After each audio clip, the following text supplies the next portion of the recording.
and of Green Gables. Chapter 29. An epoch in Anne's life. Anne was bringing the cows home from the back pasture by way of Lover's Lane. It was a September evening, and all the gaps and clearings in the woods were brimmed up with ruby sunset light. Here and there the lane was splashed with it, but for the most part it was already quite shadowy beneath the maples, and the spaces under the firs were filled with a clear violet dusk like airy wine. The winds were out in their tops, and there is no sweeter music on earth than that which the wind makes in the fir trees at evening. The cows swung placidly down the lane, and Anne followed them dreamily, repeating aloud the battle canto from Marmion, which had also been part of their English course the preceding winter and which Miss Stacy had made them learn off by heart, and exulting in its rushing lines and the clash of spears in its imagery. When she came to the lines, the stubborn spearsmen still made good their dark impenetrable wood. She stopped in ecstasy to shut her eyes that she might the better fancy herself one of that heroic ring. When she opened them again it was to behold Diana coming through the gate that led into the berry field and looking so important that Anne instantly divined there was news to be told. But betray too eager curiosity she would not. "Isn't this evening just like a purple dream, Diana? It makes me so glad to be alive. In the mornings I always think the mornings are best, but when evening comes I think it's lovelier still." "It's a very fine evening," said Diana, "but oh, I have such news, Anne." "Guess." "You can have 3 guesses." "Charlotte Gillis is going to be married in the church after all, and Mrs. Allen wants us to decorate it," cried Anne. "No. Charlotte's beau won't agree to that, because nobody ever has been married in the church yet, and he thinks it would seem too much like a funeral." "It's too mean, because it would be such fun." "Guess again." "Jane's mother is going to let her have a birthday party?" Diana shook her head, her black eyes dancing with merriment. "I can't think what it can be," said Anne in despair, "unless it's that moody Spurgeon Macpherson saw you home from prayer meeting last night." "Did he?" "I should think not," exclaimed Diana indignantly. "I wouldn't be likely to boast of it if he did, the horrid creature." "I knew you couldn't guess it. Mother had a letter from Aunt Josephine today, and Aunt Josephine wants you and me to go to town next Tuesday and stop with her for the exhibition." "There." "Oh," Diana whispered in, finding it necessary to lean up against a maple tree for support, "do you really mean it? But I'm afraid Marilla won't let me go. She will say that she can't encourage gaddying about." That was what she said last week when Jane invited me to go with them in their double-seated buggy to the American concert at the White Sands Hotel. I wanted to go, but Marilla said I'd be better at home learning my lessons, and so would Jane. I was bitterly disappointed, Diana. I felt so heartbroken that I wouldn't say my prayers when I went to bed. But I repented of that and got up in the middle of the night and said them. "I'll tell you," said Diana, "we'll get Mother to ask Marilla. She'll be more likely to let you go then, and if she does we'll have the time of our lives, Anne. I've never been to an exhibition, and it's so aggravating to hear the other girls talking about their trips. Jane and Ruby have been twice, and they're going this year again." "I'm not going to think about it at all until I know whether I can go or not," said Anne resolutely.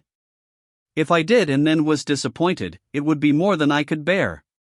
But in case I do go I'm very glad my new coat will be ready by that time. Marilla didn't think I needed a new coat. She said my old one would do very well for another winter and that I ought to be satisfied with having a new dress. The dress is very pretty, Diana, navy blue and made so fashionably. Marilla always makes my dresses fashionably now, because she says she doesn't intend to have Matthew going to Mrs. Lynde to make them. I'm so glad. It is ever so much easier to be good if your clothes are fashionable. At least, it is easier for me. I suppose it doesn't make such a difference to naturally good people. But Matthew said I must have a new coat, so Marilla bought a lovely piece of blue broadcloth, and it's being made by a real dressmaker over at Carmody. It's to be done Saturday night, and I'm trying not to imagine myself walking up the church aisle on Sunday in my new suit and cap, because I'm afraid it isn't right to imagine such things. But it just slips into my mind in spite of me. My cap is so pretty. Matthew bought it for me the day we were over at Carmody. It is one of those little blue velvet ones that are all the rage, with gold cord and tassels. Your new hat is elegant, Diana, and so becoming. When I saw you come into church last Sunday, my heart swelled with pride to think you were my dearest friend. Do you suppose it's wrong for us to think so much about our clothes? Marilla says it is very sinful. But it is such an interesting subject, isn't it? Marilla agreed to let him go to town, and it was arranged that Mr. Barry should take the girls in on the following Tuesday. As Charlottetown was 30 miles away and Mr. Barry wished to go and return the same day, it was necessary to make a very early start. But Anne counted it all joy, and was up before sunrise on Tuesday morning. A glance from her window assured her that the day would be fine, for the eastern sky behind the firs of the haunted wood was all silvery and cloudless. Through the gap in the trees a light was shining in the western gable of Orchard Slope, a token that Diana was also up. And was dressed by the time Matthew had the fire on and had the breakfast ready when Marilla came down, but for her own part was much too excited to eat. After breakfast the jaunty new cap and jacket were donned, and Anne hastened over the brook and up through the firs to Orchard Slope. Mr. Barry and Diana were waiting for her, and they were soon on the road.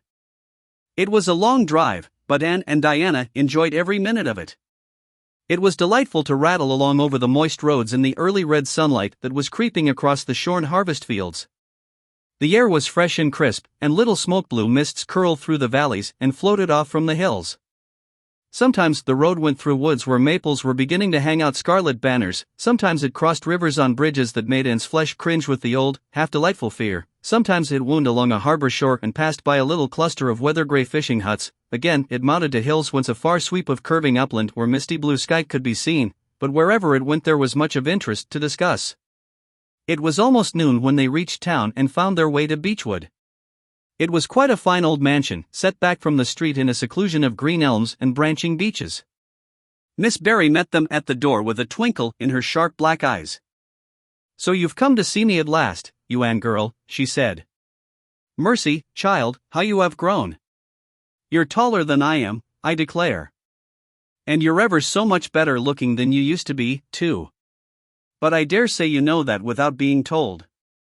"Indeed I didn't," said Anne radiantly. "I know I'm not so freckled as I used to be, so I've much to be thankful for, but I really hadn't dared to hope there was any other improvement." "I'm so glad you think there is, Miss Barry." Miss Barry's house was furnished with great magnificence, as Anne told Marilla afterward. The two little country girls were rather abashed by the splendor of the parlor where Miss Barry left them when she went to see about dinner. "Isn't it just like a palace?" whispered Diana. "I never was in Aunt Josephine's house before, and I'd no idea it was so grand. I just wish Julia Bell could see this, she puts on such airs about her mother's parlor. Velvet carpet, sighed Anne luxuriously, and silk curtains. I've dreamed of such things, Diana. But do you know I don't believe I feel very comfortable with them after all? There are so many things in this room and all so splendid that there is no scope for imagination. That is one consolation when you are poor, there are so many more things you can imagine about." Their sojourn in town was something that Anne and Diana dated from for years. From first to last it was crowded with delights. On Wednesday Miss Barry took them to the exhibition grounds and kept them there all day. It was splendid, and related to Marilla later on. "I never imagined anything so interesting. I don't really know which department was the most interesting. I think I liked the horses and the flowers and the fancy work best. Josie Pye took first prize for knitted lace.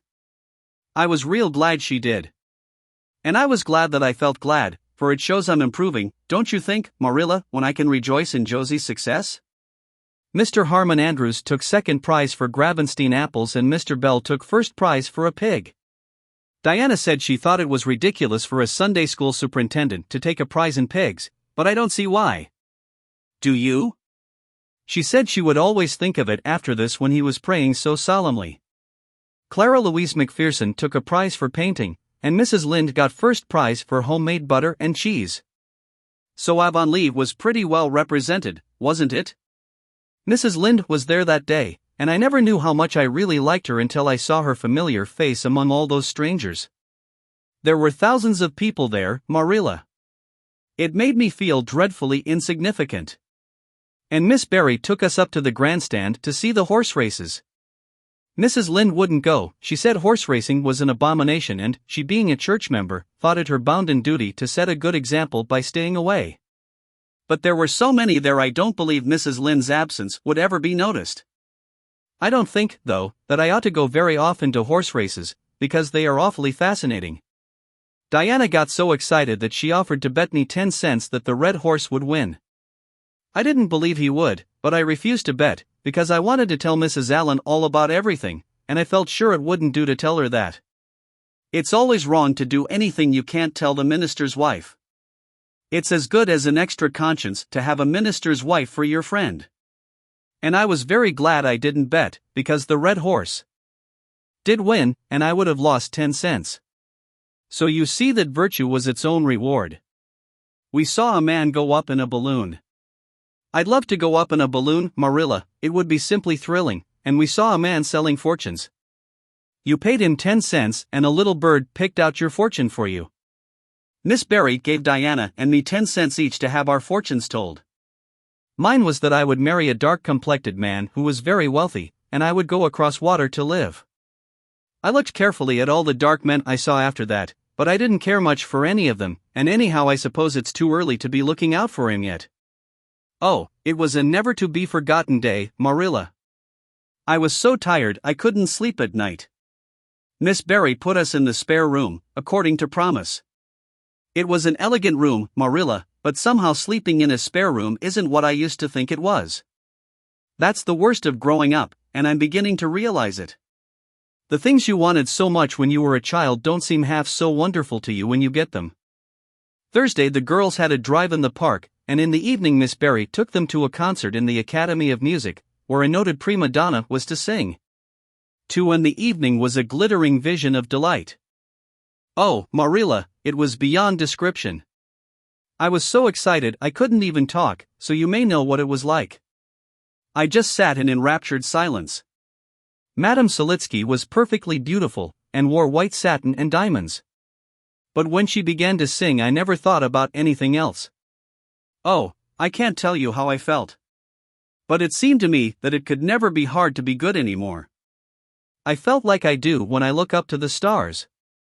Tears came into my eyes, but, oh, they were such happy tears.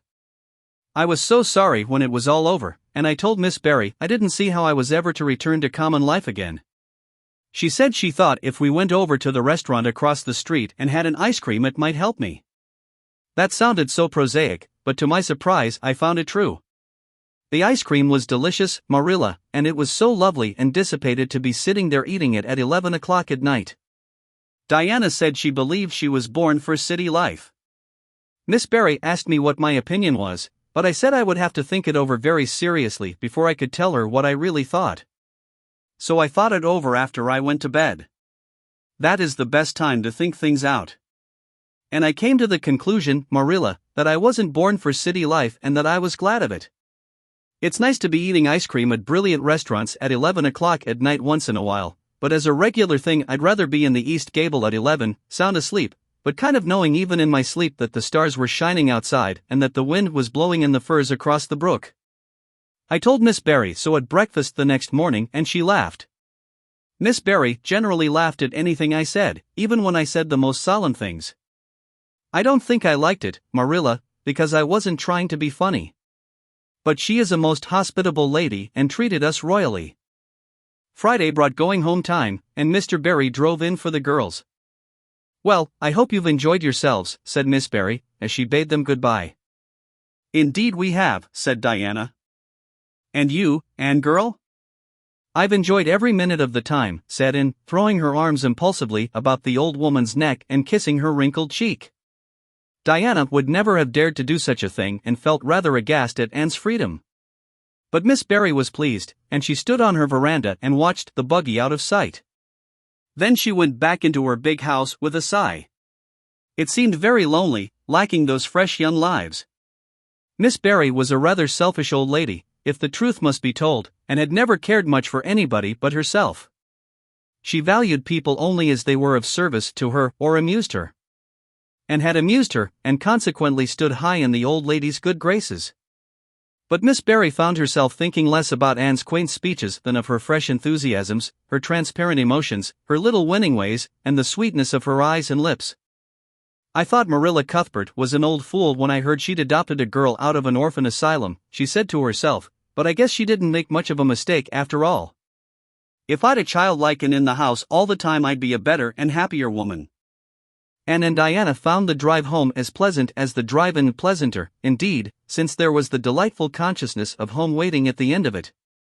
It was sunset when they passed through White Sands and turned into the shore road. Beyond, the Avonlea hills came out darkly against the saffron sky. Behind them the moon was rising out of the sea that grew all radiant and transfigured in her light. Every little cove along the curving road was a marvel of dancing ripples. The waves broke with a soft swish on the rocks below them, and the tang of the sea was in the strong, fresh air. "Oh, but it's good to be alive and to be going home," breathed Anne. When she crossed the log bridge over the brook, the kitchen light of Green Gables winked her a friendly welcome back, and through the open door shone the hearth fire, sending out its warm red glow athwart the chilly autumn night. Anne ran blithely up the hill and into the kitchen, where a hot supper was waiting on the table.